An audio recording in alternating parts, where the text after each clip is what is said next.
प्राचीन भारत के ऋषिमुनि, जिन्होंने जीवन का सत्य तपस्या में खोजा, जिन्होंने संसार के अनगिनत रहस्यों को अपने मौन में सुना, आज वे एक अत्यंत दुर्लभ ज्ञान की शरण में खड़े हैं। यह वह ज्ञान है जो दुहकों को काट देता है, जो मन के तूफानों को शांत कर देता है, जो इंद्रियों को एकाग्र करता है, जो साधक को संसार के बंधनों से परे उठा देता है।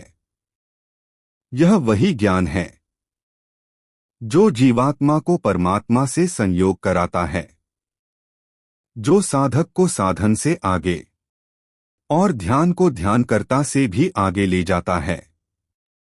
सदियों से छिपी इस आध्यात्मिक विद्या के सामने आज मुनियों के मन में एक ही प्रश्न उठता है, क्या वह दिव्य राह, क्या वह अमृतमय मार्ग हमें भी प्राप्त हो सकता है? यही कारण है कि वे निकट खड़े हैं, महामुनि वेदव्यास के चरणों में। उनके मुख से निकली हर वाणी ऋषियों के लिए जीवन का प्रकाश है, उनकी प्रत्येक शिक्षा मुक्ति का द्वार। आज वे विनम्र होकर अनुरोध करते हैं कि हमें वह योग बताइए जो केवल आसन नहीं, केवल प्राणायाम नहीं, बल्कि वह अंतिम राह है जहां मैं समाप्त हो जाता है और वह परमात्मा प्रकट होता है। यह अध्याय ब्रह्मा पुराण का हृदय है, योग की पूर्ण व्याख्या, सांख्य का गूढ़ तत्व, इंद्रियों के संयम से लेकर सिद्धियों की प्राप्ति और उपेक्षा तक, यह सब इस एक ही संवाद में समाहित है। अब आइए प्रवेश करें उस दिव्य क्षण में जहां ऋषिमुनि व्यास जी के सामने एकांत वन में बैठे हैं और अपनी करुणामय वाणी में विनती कर रहे हैं। मुनियों ने कहा, महर्षि, अब हमें योग का उपदेश दीजिए जो दुखों को दूर करने वाली औषधि है तथा जिस अविनाशी योग को जानकर हम भगवान पुरुषोत्तम का संयोग प्राप्त कर सकें। व्यास जी बोले, विप्रवरो, मैं संसार बंधन का नाश करने वाले योग का वर्णन करता हूँ, सुनो। उसका अभ्यास करके योगी पुरुष परम दुर्लभ मोक्ष प्राप्त कर लेता है। पहले गुरु की भक्तिपूर्वक आराधना करके बुद्धिमान पुरुष योग शास्त्र, इतिहास, पुराण और वेदों का श्रवण करे। तत्पश्चात आहार, योग के दोष, देश और काल का ज्ञान प्राप्त करके निर्द्वंद्व एवं परिग्रह शून्य होकर योग का अभ्यास करे। सत्तू, जौ का माड़, मट्ठा, मूल, फल, दूध, जौ का हलवा, खुद्दी और तिल की खली, इन सब वस्तुओं का भोजन योग की सिद्धि करने वाला है। जिस समय मन व्याकुल न हो, कानों में किसी प्रकार का शब्द न आता हो, भूख प्यास का कष्ट न हो, हर्ष, शोक आदि द्वंद्व, सर्दी, गर्मी तथा वायु बाधा न पहुंचाती हो, ऐसे समय में योग साधन करना चाहिए। जहां कोई शब्द होता हो तथा जो जल के समीप हो, ऐसे स्थान में, टूटी फूटी पुरानी गौशाला में, चौराहे पर, सांप बिच्छू आदि के स्थान में, श्मशान भूमि में, नदी के तट पर, अग्नि के समीप, देववृक्ष के नीचे, बांबी पर, भयदायक स्थान में, कुएं के समीप तथा सूखे पत्तों पर कभी योगाभ्यास नहीं करना चाहिए। जो मूर्खतावश इन स्थानों की परवाह न करके वहीं योग साधन करता है, उसके सामने विघ्नकारक दोष आते हैं। उन दोषों का वर्णन करता हूँ, सुनो। बहरापन, जड़ता, स्मरण शक्ति का लोप, गूंगापन, अंधापन, ज्वर तथा अज्ञान जनित दोष, ये सभी उसे प्राप्त होते हैं। आठ योगवेत्ता पुरुष को सदा सब प्रकार से शरीर की रक्षा करनी चाहिए, क्योंकि शरीर ही धर्म, अर्थ, काम और मोक्ष चारों पुरुषार्थों का साधन है। एकांत आश्रम में, गूढ़ स्थान में, शब्द और भय से रहित पर्वतीय गुफा में, सूने घर में अथवा पवित्र रमणीय तथा एकांत देव मंदिर में बैठकर रात के पहले और पिछले पहर में अथवा दिन के पूर्वाह्न और मध्याह्न काल में एकाग्रचित्त होकर योग साधन करे। भोजन थोड़ा और नियम के अनुकूल हो, इंद्रियों पर पूरा नियंत्रण रहे। सुंदर आसन पर पूर्वाभिमुख बैठकर योगाभ्यास करना उचित है। आसन सुखद और स्थिर हो। अधिक ऊंचा या अधिक नीचा न हो। योग के साधक को निःस्पृह, सत्यवादी और पवित्र होना चाहिए। वह निद्रा और क्रोध को अपने वश में रखे, संपूर्ण भूतों के हित में तत्पर रहे, सब प्रकार के द्वंद्वों को सहन करे, शरीर, चरण और मस्तक को समान स्थिति में रखे, दोनों हाथ नाभि पर रखकर शांत हो पद्मासन से बैठे, दृष्टि को नासिका के अग्रभाग पर लगाकर प्राणायाम पूर्वक मौन रहे, मन के द्वारा इंद्रिय समुदाय को विषयों की ओर से हटाकर हृदय में स्थापित करे, दीर्घ स्वर से प्रणव का उच्चारण करते हुए मुख को बंद रखे और स्वयं भी स्थिर रहे। योगी पुरुष नेत्र बंद करके बैठे। वह तमोगुण की वृत्ति को रजोगुण से और रजोगुण की वृत्ति को सत्वगुण से आच्छादित करके निर्मल एवं शांत हृदयकमल की कर्णिका में लीन, सर्वव्यापी, निरंजन, मोक्षदायक भगवान पुरुषोत्तम का निरंतर चिंतन करे। योगवेत्ता पुरुष पहले अंतःकरण सहित इंद्रियों और पंचभूतों को क्षेत्रज्ञ में स्थापित करे और क्षेत्रज्ञ को परमात्मा में नियुक्त करे। तत्पश्चात योगाभ्यास करे। जिस पुरुष का चंचल मन समस्त विषयों का परित्याग करके परमात्मा में लीन हो जाता है, उसके सामने योग सिद्धि प्रकाशित होती है। जब योगयुक्त पुरुष का चित्त समाधि काल में सब विषयों से निवृत्त हो परब्रह्म में एकीभूत हो जाता है, उस समय वह परमपद को प्राप्त होता है। जब योगी का चित्त परमानंद को प्राप्त कर किसी भी कर्म में आसक्त नहीं होता, उस समय वह निर्वाण पद को प्राप्त होता है। योगी अपने योग बल से शुद्ध, सूक्ष्म, गुणातीत तथा सत्वगुण संपन्न पुरुषोत्तम को प्राप्त करके निस्संदेह मुक्त हो जाता है। संपूर्ण भोगों की ओर से निःस्पृह, सर्वत्र प्रेमपूर्ण दृष्टि रखने वाला तथा सब अनात्म पदार्थों में अनित्य बुद्धि रखने वाला योगी ही मुक्त हो सकता है। जो योगवेत्ता पुरुष वैराग्य के कारण इंद्रियों के विषयों का सेवन नहीं करता और निरंतर अभ्यास योग में लगा रहता है, उसकी मुक्ति में तनिक भी संदेह नहीं है। केवल पद्मासन लगाने से और नासिका के अग्रभाग पर दृष्टि रखने से ही योग की सिद्धि नहीं होती। वास्तव में मन और इंद्रियों के संयोग, उनकी एकाग्रता को ही योग कहते हैं। मुनिवरो, इस प्रकार मैंने संसार बंधन से मुक्ति साधनभूत मोक्षदायक योग का वर्णन किया। मुनि बोले, द्विजश्रेष्ठ, आपके मुखरूपी समुद्र से निकले हुए वचनामृत का पान करने से हमें तृप्ति होती नहीं दिखाई देती। अथ पुनः मोक्षदायक योग और सांख्य का विस्तार पूर्वक वर्णन कीजिए। तपस्या, ब्रह्मचर्य, सर्वस्वत्याग और बुद्धि, जिस उपाय से मन और इंद्रियों की एकाग्रता प्राप्त हो सके, वह बतलाने की कृपा कीजिए। व्यास जी ने कहा, विद्या, तप, इंद्रिय निग्रह और सर्वस्व त्याग के बिना कोई भी सिद्धि नहीं पा सकता। संपूर्ण महाभूत विधाता की पहली सृष्टि है।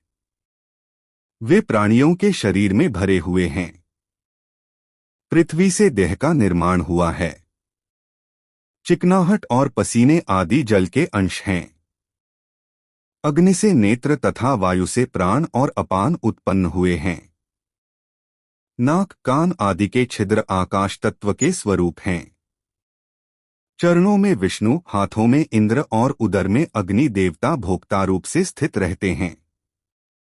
कानों में श्रोत्र इंद्रिय और दिशाएं हैं। जिह्वा में वाक इंद्रिय और सरस्वती देवता का निवास है। कान, त्वचा, नेत्र, जिह्वा और नासिका, ये 5 ज्ञानेंद्रियां हैं। उन्हें विषयानुभव का द्वार बतलाया गया है। शब्द, स्पर्श, रूप, रस और गंधे इंद्रियों के विषय हैं। इस महान आत्मा का दर्शन नेत्रों अथवा संपूर्ण इंद्रियों से नहीं हो सकता। यह विशुद्ध मनरूपी दीपक से ही बुद्धि में प्रकाशित होता है। परमात्मा शब्द, स्पर्श, रूप, रस और गंध से हीन, अविकारी तथा शरीर और इंद्रियों से रहित है, तो भी शरीर के भीतर ही इसका अनुसंधान करना चाहिए।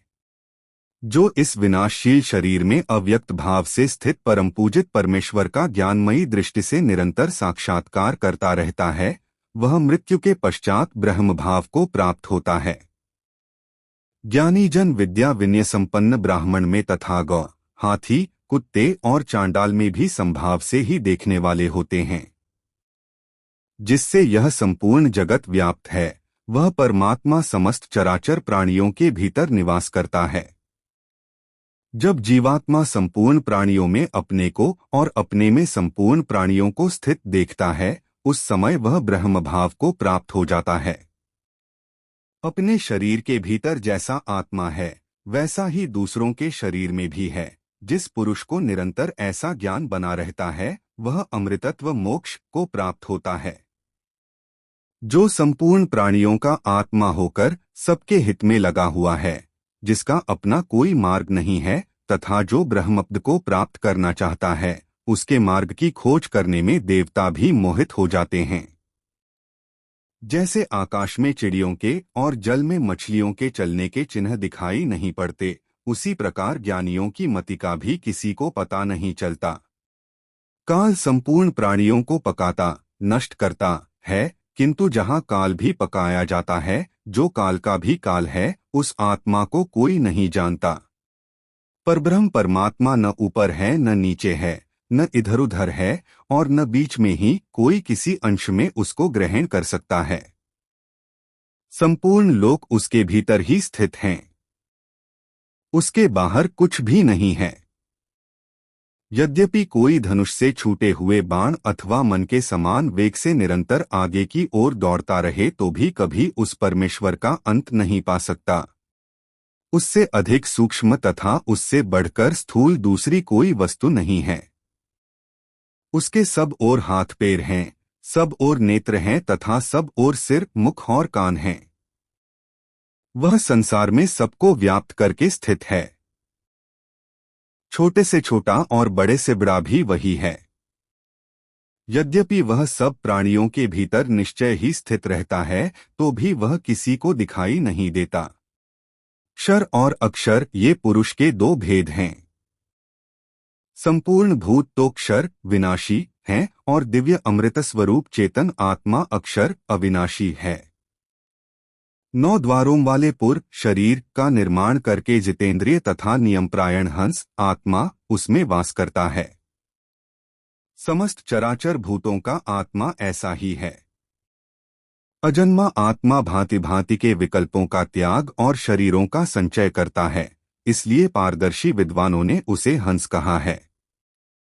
हंस नाम से जिस अविनाशी जीवात्मा का प्रतिपादन किया गया है, वह कूटस्थ अक्षर ही है। इस प्रकार जो विद्वान उस अक्षर आत्मा को जान लेता है, वह जन्म मृत्यु के बंधन से छुटकारा पा जाता है। ब्राह्मणों, इस प्रकार तुम्हारे पूछने पर मैंने ज्ञानयुक्त सांख्य का यथावत वर्णन किया। अब योग की बातें बताऊंगा, सुनो।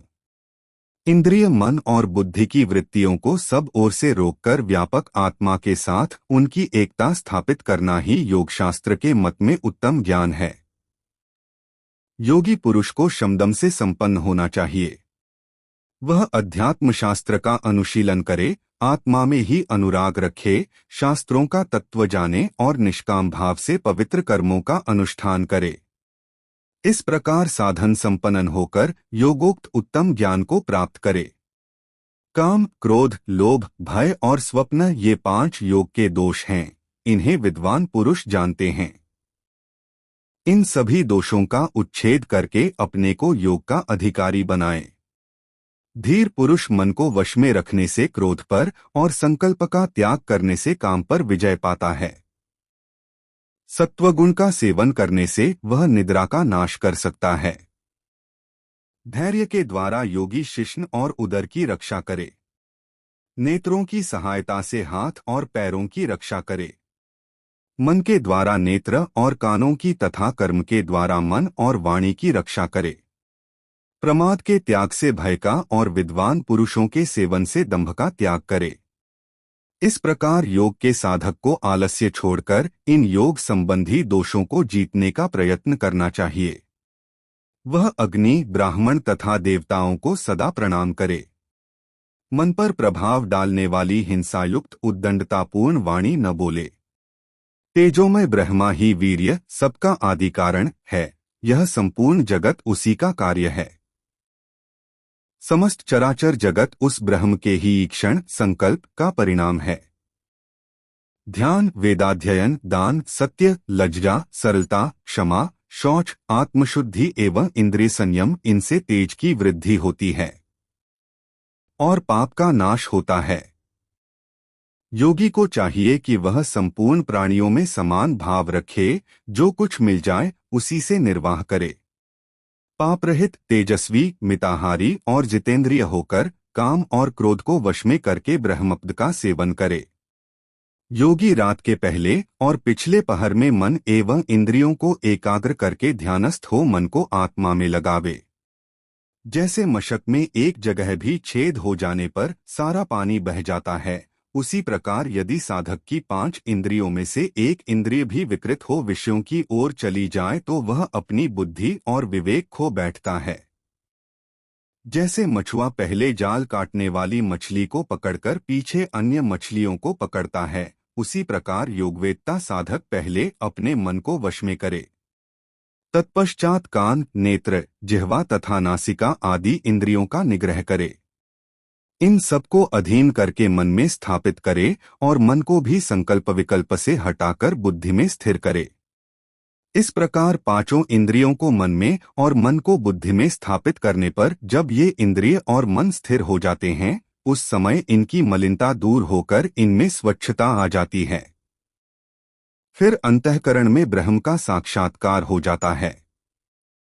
योगी धूमरहित अग्नि, दीप्तिमान सूर्य तथा आकाश में चमकती हुई बिजली की भांति आत्मा का हृदय देश में दर्शन करता है। सब कुछ आत्मा में है और आत्मा सब में व्यापक है, इसलिए वह सर्वत्र दृष्टिगोचर होता है। जो महात्मा ब्राह्मण, मनीषी, धैर्यवान, महाज्ञानी और संपूर्ण प्राणियों के हित में तत्पर रहने वाले हैं, वे ही उस आत्मा का दर्शन कर पाते हैं। जो योगी एकांत में बैठकर कठोर नियमों का पालन करते हुए थोड़े समय भी इस प्रकार योगाभ्यास करता है, वह अक्षर ब्रह्म की समानता को प्राप्त हो जाता है। योग साधना में अग्रसर होने पर मोह, भ्रम और आवर्त आदि विघ्न प्राप्त होते हैं। दिव्य सुगंध आती है, दिव्य वाणी का श्रवण तथा दिव्य रूपों के दर्शन होते हैं। अद्भुत बातें देखने में आती हैं। अलौकिक रस और स्पर्श का अनुभव होता है। इच्छानुकूल सर्दी और गर्मी प्राप्त होती है। वायु की भांति आकाश में चलने फिरने की शक्ति आ जाती है। प्रतिभा बढ़ जाती है और उपद्रवों का अभाव हो जाता है। योग से इन सिद्धियों के प्राप्त होने पर भी तत्ववेत्ता पुरुष उनकी उपेक्षा करके संभाव से ही उन्हें लौटा दे। वह योग का ही अभ्यास बढ़ाए और नियम पूर्वक रहते हुए पहाड़ की चोटी पर, शून्य देव मंदिर में अथवा वृक्षों के नीचे बैठकर योग का अभ्यास करे। इंद्रिय समुदाय को संयम में रखकर एकाग्रचित्त हो निरंतर आत्मा का चिंतन करता रहे। योग से मन को उद्विग्न न होने दे। जिस उपाय से चंचल मन को रोका जा सके, उसमें तत्परतापूर्वक लग जाए और साधना से कभी विचलित न हो। अपने रहने के लिए शून्य गृह को स्वीकार करे, क्योंकि वहां चित्त एकाग्र रह सकता है। योग का साधक मन, वाणी अथवा क्रिया द्वारा भी कहीं आसक्त न हो। वह सबकी ओर से उपेक्षा का भाव रखे, नियमित भोजन करे तथा लाभ और अलाभ को समान समझे। जो उस योगी की निंदा करे और जो उसको मस्तक झुकाए, उन दोनों के ही प्रति वह समान भाव रखे। वह किसी एक की बुराई या भलाई न सोचे। कुछ लाभ होने पर हर्ष से फूल न उठे और लाभ न होने पर चिंता न करे, अपितु वायु का सहधर्मी होकर सब प्राणियों के प्रति समान भाव रखे। इस प्रकार स्वस्थचित्त होकर सर्वत्र समान दृष्टि रखने वाला साधक यदि 6 महीने भी निरंतर योग के अभ्यास में लगा रहे, उसे ब्रह्म का साक्षात्कार हो जाता है। दूसरे लोग धन की इच्छा या संग्रह करने के कारण अत्यंत विकल हैं, यह देखकर उसकी ओर से विरक्त हो जाएं। मिट्टी के ढेले, पत्थर और सुवर्ण को समान समझे। इस प्रकार योग मार्ग पर चलने वाला साधक मोहवश कभी उससे विचलित न हो। कोई नीच वर्ण का पुरुष अथवा स्त्री ही क्यों न हो, यदि उसे धर्म करने की अभिलाषा हो तो वह भी इस योग मार्ग से परम गति को प्राप्त कर सकता है। योगी पुरुष अजन्मा, पुरातन, जरावस्था से रहित, सनातन, इंद्रियातीत एवं अगोचर ब्रह्म को प्राप्त होते हैं। जो मनीषी पुरुष इस योग की पद्धति पर दृष्टिपात करके इसे अपनाते हैं, वे ब्रह्मा जी के समान हो उस उत्तम गति को प्राप्त करते हैं, जहां से पुनः इस संसार में नहीं आना पड़ता।